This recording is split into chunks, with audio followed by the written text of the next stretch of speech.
Welcome to Millennials Are Killing Podcast, a podcast hosted by three millennials where we talk about comedy, music, movies, gaming, and politics. Politics will always be left for last, so if you're apolitical or closed-minded, you can skip it easily by exiting the podcast when I say so.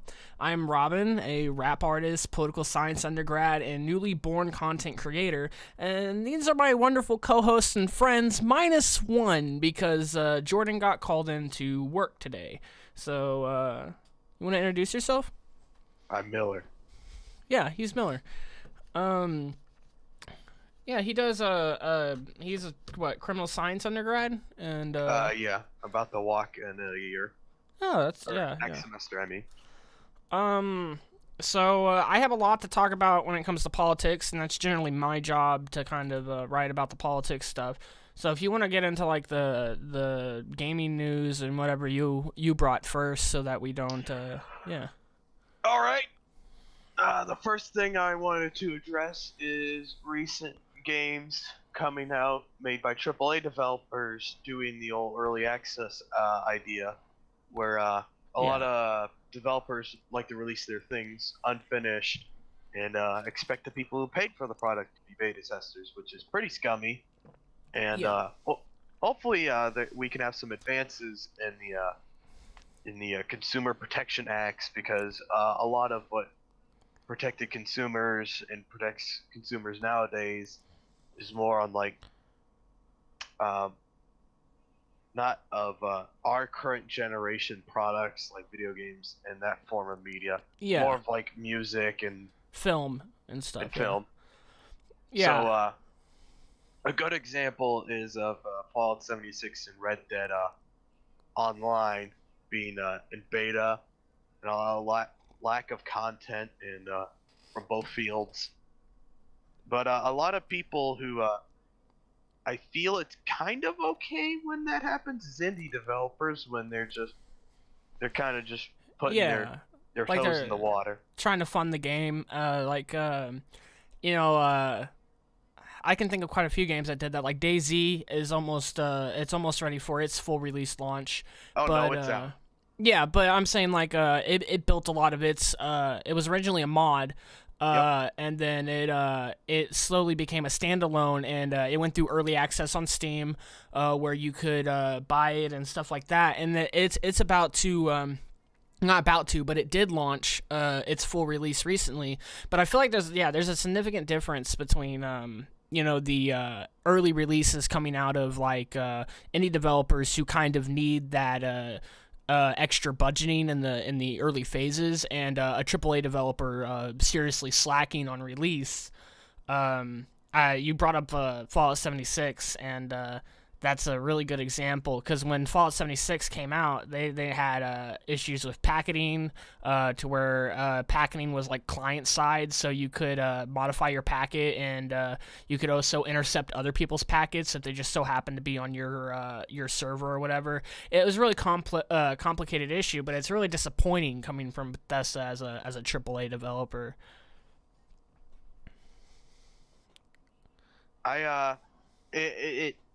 It's in this this new wacky market where these like big tycoon guys, they feel like they're basically immune, because this is such a new market of just potential for people, and they feel like they're untouchable.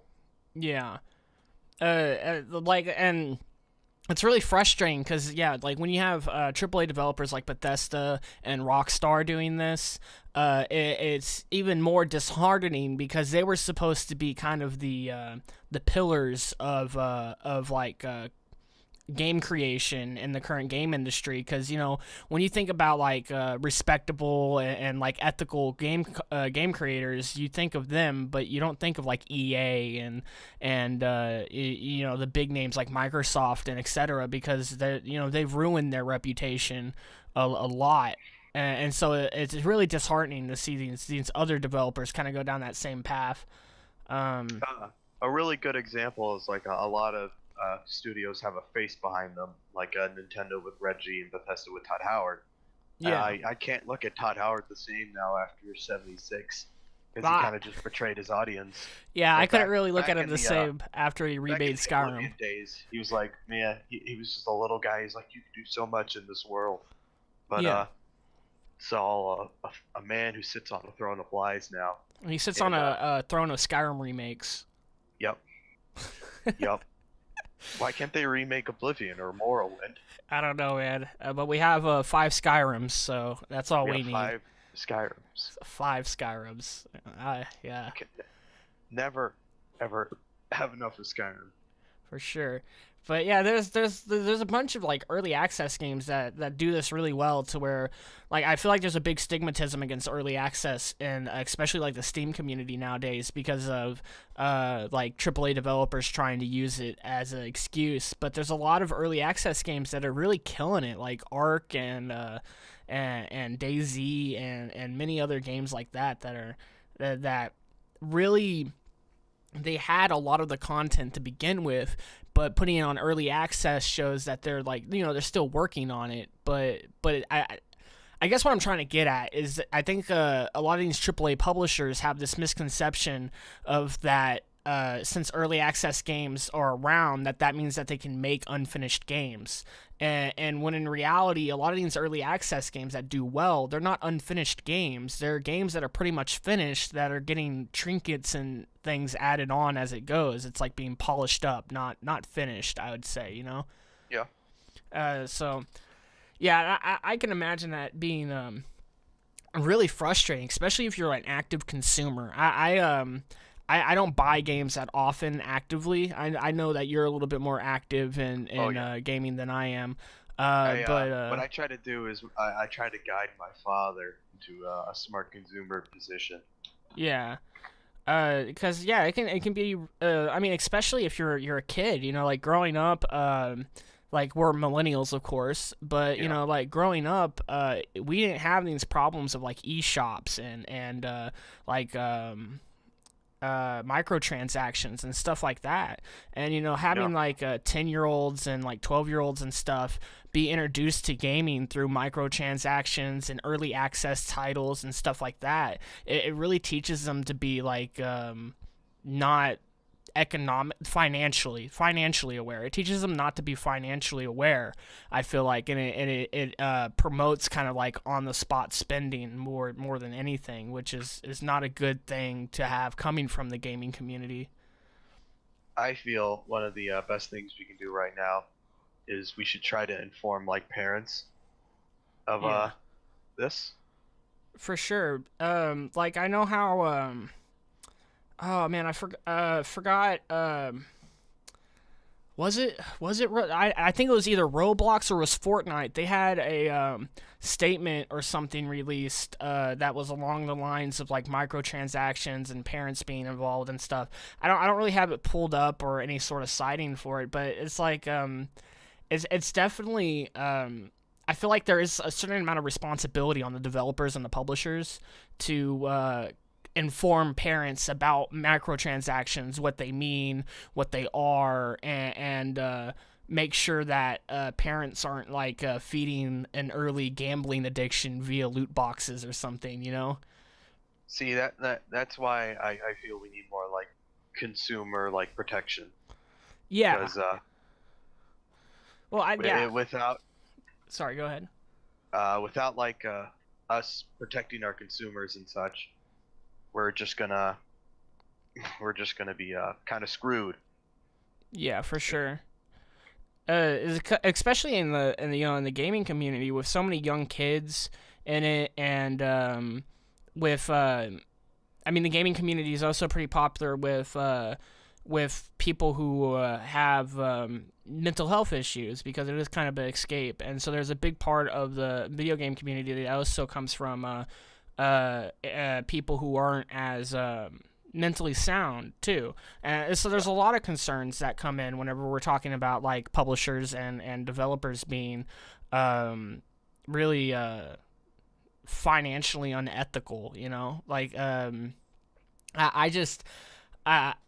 it's just disheartening for sure. It's disheartening for sure. Oh yeah. You have anything else to say on this, or are we good to... like I also feel here we can't really give indie developers all this credit because there's a pretty problem with the open floodgates of the Steam marketplace, which there's always the I call them the cursed runes, which is a an early access crafting open world survival zombie. Yeah, those, yeah.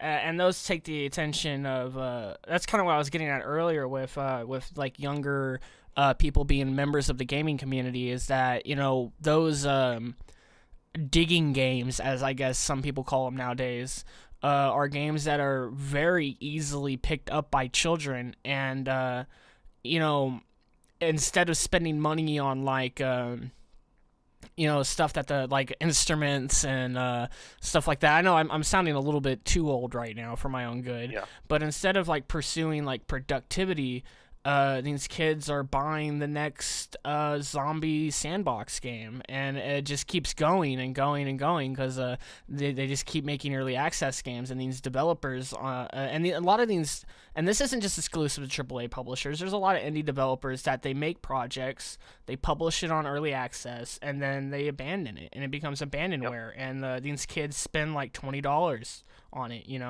and A game I really like is this game called Legacy of Kain that has a great like plot behind it. It's about like vampires trying to conquer the world, but the game's abandonware now because I forget who was behind it. I think Square Enix. They just said, fuck it." They had an only multiplayer game for it, and they just said, "You know what, we're good." That's another thing that I know this is kind of off topic, but DRM is a crazy thing that I like. Whenever I was growing up, I never thought DRM would be a thing, because one of my first like my first console was an N64, but one of my first like major consoles that I like played every day was a PS2, and so it's like PS2 had a massive library. I had a wall full of PS2 games, and you just pop the disc in, play it. Your friend comes over and it's like, "Hey man, can I borrow your NBA 2K11 disc?" And you're just like, "Yeah, dude, go ahead." And that was the end of the conversation. And then either your friend brought it back, scratched his shit, or you didn't get it back at all. But but you could do that, and nowadays you can't do that because everything is DRM locked. And it's like if you do have a disc, you're playing on console, and then sometimes even the disc, it's like it has a key to it and stuff, and it like locks it to your profile, and that's some crazy stuff. And they wonder why there's been an increase in piracy. Yeah, like all these measures are just pointless. Piracy isn't as big of a problem as most of these like companies like to tell everyone is. Yeah. A good statistic is 80% of gamers who pirate a game will eventually buy that game. Yeah, I was just about to bring that up. I knew it was over 50%. I didn't know the exact statistic. But yeah, a good majority of pirates actually end up buying the game, especially if they enjoy it. But like DRM is just exclusively to ward against piracy, but piracy is not that big of a problem, and I feel like it hurts the game industry more than anything. It's especially with like Fallout 76 coming back to that. That's kind of a hot topic right now, of course, but they didn't have an anti-cheat software on release, but they had DRM, which is like crazy. That's absolutely insane to me, especially in a modern era. It's like a purely online game having no anti-cheat software but having DRM on it, and that shows the priorities of AAA developers pretty clearly. I mean, fuck. It's just another thing I do in the case of Fallout 76. Fallout 76 is developed by a first-time studio. Not a lot of people know this, but this is the first time for. I don't give them leniency for this because they're owned by Bethesda, but it's ran by I believe Bethesda Austin made. 76. Oh, okay. So it's a different game studio than the other ones. But they're like I think they're a subsidiary. But Okay. they're still like they're pretty heavily managed by them. Yeah, that's crazy. I actually didn't know that. That would explain some of the things, sure. I mean, Bethesda's always been kind of known for having spotty releases, Oh yeah, but I think 76 took that to a whole new level, man. I'm so glad I didn't pre-order that game, I because I was was really this tempted to. close. I was this My close. posse bounced on me. Yeah. Um. You got anything else to say on like the general subject here? Um, it's I feel we need to be smarter as consumers, and we just need to be smarter as consumers and just what. We need to be smarter as consumers, and we need to hold publishers accountable for what they're doing. Because right now I feel like there's a discontent with it, but we're not like holding them accountable. We're still buying the games. We're still eating the candy, but the candy is like it has razor blades in it, and we're just nomming on that razor blade and enjoying every bit of it when we Yeah. should be like shoving the candy out of their hand and telling them no, kicking them in the balls and saying that's my purse. I don't know you. Uh, um, but you got any other topics or anything to talk about before we get into the juicy stuff? Um, fuck. I think I'm ready to enter the juice. All right. Well, we're about 16 minutes in. I know it's a little short this time. I'm gonna try to make these podcasts anywhere from 30 to an hour long. Who knows how it goes? But since Jordan's not here, we're going to be starting the political segment a little bit sooner, especially since we kind of missed last week. So I have a little bit to catch up on. So if you're apolitical or you start listening to me and you just really don't like what I'm saying, you can just bug out. I'm not going to judge you for it, but this is going to be at the end of every podcast, and I'm very political. So here we go. I have a few things to talk about. I'm gonna start with something that's also unfinished, kind of like these early access games. Brexit. I wanted to start with this because it's not really a topic a lot of Americans are informed on. It's something that we don't really we don't care too much. We know there was a vote, and we know that it's not really going well, and we hear these terms like no deal Brexit and like referendum and stuff like that. But like a lot of American people, even people who are politically involved, they don't know what's happening over there. So let me just start with this. Brexit is the British exit from the European Union. It kind of came whenever there was a swing in the right and kind of this isolationist ideal out of Britain. It happened about a year and a half ago, roughly, something around there. It was led by the right-wing parties there, and the political system there is a little bit different from here. It's not a two-party system. It's a multi-party system, and it was kind of going well for them for a little bit, but they've waited so long to draft the policy that it's kind of turned the shit on them because they've switched out. They've had elections and stuff, and now the people who are in political power there are only in power because they're supported by it's a two-party government right now over there. Instead of it being like one major party, it's two right-wing parties that are kind of working together to kind of like kind of hold on to political power. It's not like a really good grasp on it. And recently Theresa May, the PM there, she was called into question about I think it was a vote of confidence, which basically is like whether or not they think she should be leading. She survived the vote, but it was called by the party that is supporting her right now. So it's gotten real shaky because that party doesn't support the Brexit she's putting forward. But if they don't use the Brexit she's put forward, they're going to get a no-deal Brexit, which is essentially like they leave the EU, they cut all trade with the EU, they don't get any benefits from being next to the EU, and that leaves a really big question mark for Britain going forward. So yeah, it's a little concerning. But yeah, it's quite unfinished. Like those early access games.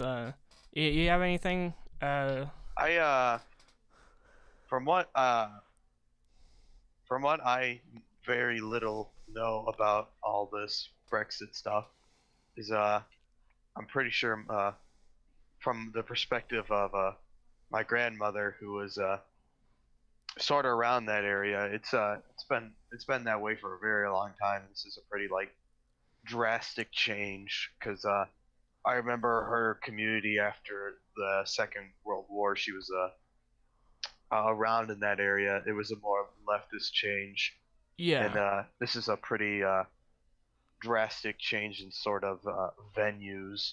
yeah. It's very xenophobic in a way. They're because one of the major reasons why it was voted because Brexit was actually it wasn't a policy drafted by the legislation originally. There was a push for it, and then they had a public vote for it to where everybody voted. So it was up to popular vote.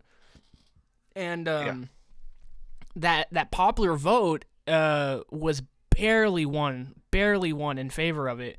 And I feel like a big reason why it won is because that was right around the time when that Middle Eastern immigrant crisis was happening, wasn't it? yeah. And Uh, they were afraid. They were super afraid. they were shaking in their boots. Yeah, dude. And I feel like there's a situation very similar happening just south of us right now on the border. Oh yeah, Um, and and that whole immigration wave that's came from South America, it's really disheartening. I'm using that word a lot today, but it's really disheartening to see how we're treating those people. And this is kind of when we're gonna get into like more political opinion and less just pure news, because I already kind of covered the whole Brexit thing. But it's like Geneva Conventions prevent using gas on people when you're at war with them, but it doesn't prevent you from using it in events of like protest, as we've seen in France with the Yellow Jacket protest, which I might talk about that next week if they're still doing that stuff. And we've seen it used on our border recently on families and stuff. And there's 100 different ways we could have taken care of the problem, but now to pile on top of it all, Trump is asking for $5 billion for a border wall, and he is saying that if he doesn't get it, he's willing to shut down the government over it, which is pretty crazy to me. and it's just, I mean, it's getting worse every day, man. And I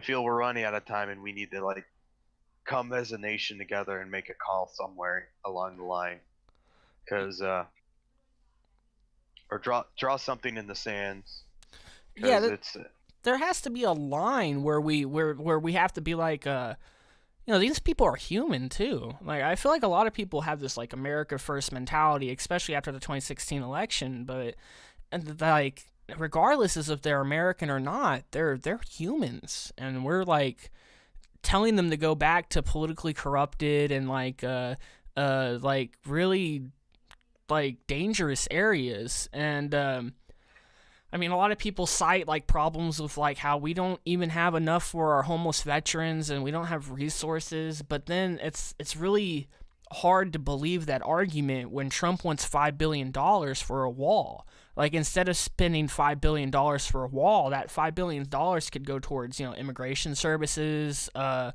could go towards relief in those countries. It could go towards all sorts of stuff. But instead, he wants that. And this is coming like right after there was a meltdown in the Oval Office between Pelosi and Schumer and him. We talked about it a little bit off the podcast, and we were reading a little bit of the transcript the other night, and man, it's really bad. If you haven't seen that, it's pretty easy to find it. It was televised. It's like watching a soap opera almost. oh man. But it's up there. but the Democrats have said that they'll only provide 1.3 billion to him, and that's only for fencing. They don't want to give the 5 billion for the wall, which I feel like that's kind of reasonable. I don't really think we need 1.3 billion poured into the anything on the border, but 1.3 billion, that's plenty of money to work for with securing a border, and Trump's just not having it. He's not having it at all. He's a lot used to playing with a lot more dough. Yeah, Yeah. yeah. A small loan of $1 million is what he started with, so it's hard Oh yeah. to.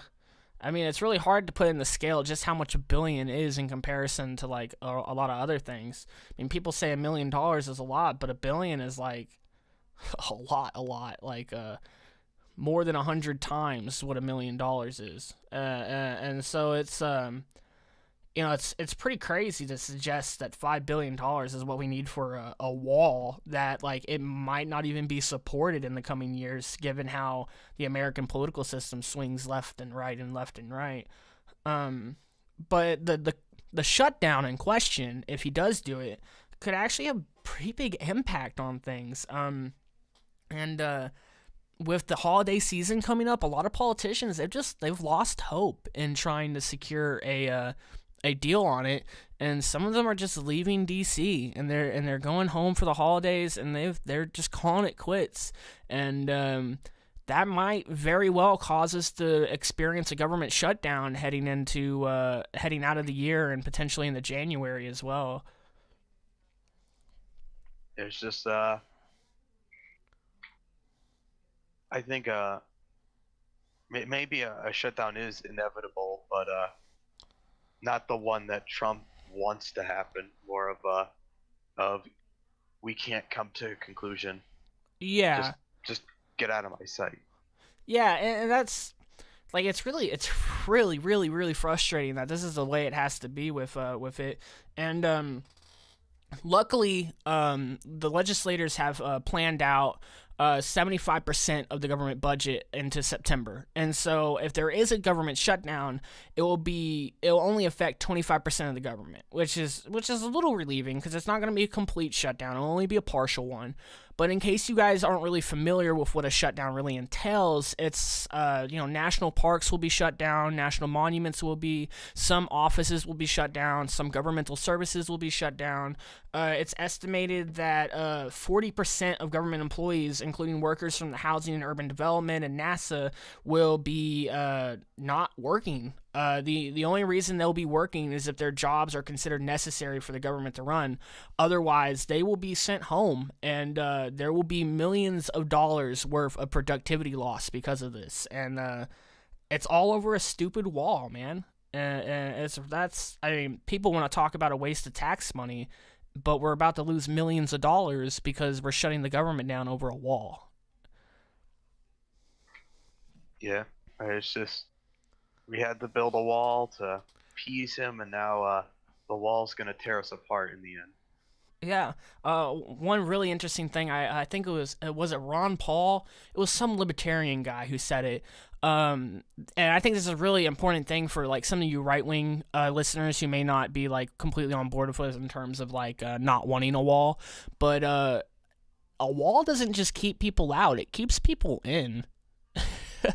And I think that's a really important distinction to have here for all you gun-toting libertarians out there. You know, it is not just going to keep us safe Gonna keep from us the in. immigrant crisis or whatever. It keeps us in, which, yeah, you know what I'm implying. Just Wait, go ahead. well, we really, yeah, our best bet is just to, oh, we need to make a plan, and just it's so disorganized with the recent toxicity and political climate change, and Oh yeah, like I completely agree because it's like when you have such a strong amount of stagnation in our government, such a strong amount of partisan divide, that it's like we can't come to terms on anything unless there's a party majority in Congress. It's like you can't wait for a party majority in Congress every time you want to pass a policy, especially when we have climate change knocking on our front door. You know, Oh, and that's gonna. Oh my god. Yeah, climate change is gonna be a problem, man. Miller and I were talking about this earlier. You said you haven't gotten snow in New York yet, right? Yep, I'm in New York right now, and we've gotten little snow flurries here and there, and it's not gone past 20 degrees. I haven't seen snow at all this year. It's like it sticks and then it just melts instantly because of just how hot it is. I can now drive to work with my windows rolled down. Wow. I don't. It's not even the end of the year yet, and you can do it's December right now, man, and Yep, you're it's December, and I'm like, I can that's roll down the crazy. windows and I can let my hair flow through the wind. Yeah, and that's normally how it is in Oklahoma, to where we get these like frigid temperatures and stuff. Like sometimes we get below freezing, but not very often. But we haven't really gotten that much snow either. But even in the past, like when we did get snow, a lot of times it would melt. I think the last time we had a major like snow-in event here was like 2007. And it's like it's very slowly changing, but it is very clear, like with the California wildfires, New York not getting snow this year, climate change is an issue, and I think it's going to be on our ass a lot faster than a lot of these people want to admit. I maybe we should just really focus taxpayer money to help in the future because a lot of there's a song by Joe Walsh. It's called "Songs for a Dying Planet." It kind Yeah, of talks about kind of where we are now, and the song was released 20 years ago. And the song wow. there's a couple good lyrics in the song. It's uh, these are songs for a dying planet. Most people don't willing fuck. It's most people aren't willing to admit it, but those people wear a tie and get paid to lie. Oh yeah, like lobbyists and politicians, big Yep. oil. Yeah, that's man, that's 20 years ago, man. That's Hold on, let me look up lyrics for songs for a dying planet. I mean, It's there's been a huge effort recently, though, from the left, like Alexandria Cortez and even Pelosi have spoke up a little bit about climate change, and they're trying to get that Green New Deal through, which I really hope that works out. Because yeah, it's a problem, man. so the song it's really short, but it goes is there anyone out there? Does anyone listen or care anymore? We're living on a dying planet. We're killing everything that's alive. And anyone who tries to deny it wears a tie and gets paid to lie. So I wrote these songs for a dying planet. I'm sorry, but I'm telling the truth. And for everyone trying to save it, these songs are for you too. Is anyone out there? Yeah, that was 20 years ago. That's man, that's crazy to me. That's still in the 90s, and yeah, it's like we're still having the argument about whether or not climate change is real. I don't get it. It's really frustrating. It's Um, just Go so ahead. much that proves it's real, and the people just want to stick their heads in the ostrich. Oh yeah, like that recent report that came like the government issued a report on climate change, and then they did the report. It got done early, and then they sent it up to the White House, and Trump just shrugged it off like oh well, fake news or something. It's crazy to me that people can just like He just made that completely. hissing noise and goes. Yeah, he made that stray cat noise and batted at the paper until they left. uh, but yeah, I think I have one more thing here that we can kind of talk about. And that's a judge recently ruled Obamacare as unconstitutional. Um, which is really really like interesting to me because this is coming a year almost 2 years after the 2017 ruling to remove the tax on it, the tax penalty. Are you familiar with the policy at all? Kind of. I don't know about the tax penalty part about it. Well, okay, so when Obamacare was being introduced, a lot of people are having problems with the funding for it, and there was problems with making it constitutional to penalize people for not taking health care. It's pretty controversial whether or not people should be penalized for that or not, but I really hate the word penalized in this instance because it's more of kind of like a socialist policy. And the best way I explain it is that the people who are paying for not having health care or not having Obamacare or whatever, they're essentially paying for the people who can't afford to have it and are getting it for free. Okay. And that's just like kind of like the it's a conservative would tell you it's wealth distribution. A socialist would tell you that it's free healthcare and it's a human right. But that tax was only allowed in the policy because it was registered as a tax, and that's why it was constitutional. Is because of Congress's taxing power. But in 2017.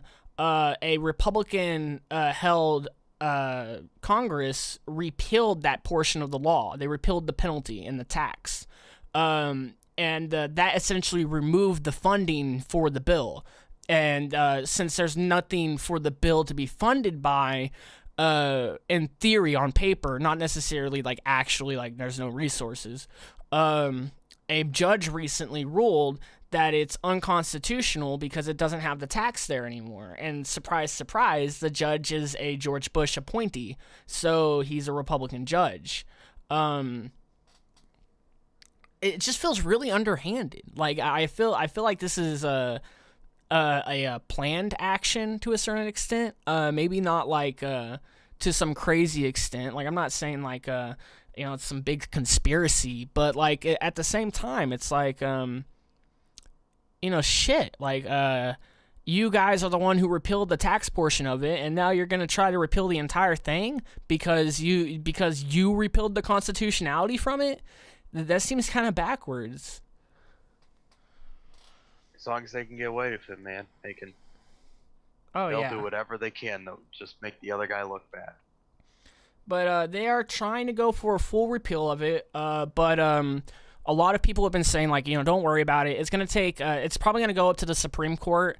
And you know how policy is when it moves through the courts. Right. Very slow. It's probably going to be months, if not years, before that resolution comes. So, yeah, I think yesterday was the last day to enroll in Obamacare, but there are some states that have an extension. I don't have the list of those states, but if you need healthcare, man, Obamacare is kind of the way to go if you really need it. And there's no penalty for people who don't have healthcare anymore, so you don't really have to worry about it. But it's this upcoming year there won't be a penalty. There was a penalty this year, but in 2019 there will be no penalty for not having healthcare.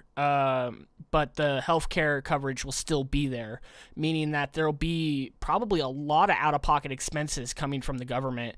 Another short little note on that is that one of the things they also kind of rolled back was they changed a lot of the plans because there was a lot of complaints from the right that the plans were too vague and too wide and that, they were paying for things they didn't really need. So they've redone the plans to where some of the cheaper plans don't even cover pre-existing conditions anymore. And that was like the big thing for Obamacare was that it was supposed to cover pre-existing conditions. It's just I feel like it's really, really unethical of the government to be supporting healthcare that doesn't support pre-existing conditions, especially when they act like they care about veterans. We're living on a dying planet, man. We're living on a dying planet, dude. That does us for about almost 40 minutes here. We're at 39. So, do you want to plug anything before we go? You got any channels or anything you want to plug? I want to plug something. All right. Hey, Rob! Yeah. Do you like old school first-person shooters? Yeah, they're pretty rad. Do you like good level design? Yeah. I am here to offer you a good game. Dusk. $20 on Steam. You play as the outsider, going on an occult meant to sacrifice you to a greater god meant by the unknown. A mix Ooh. of H.P.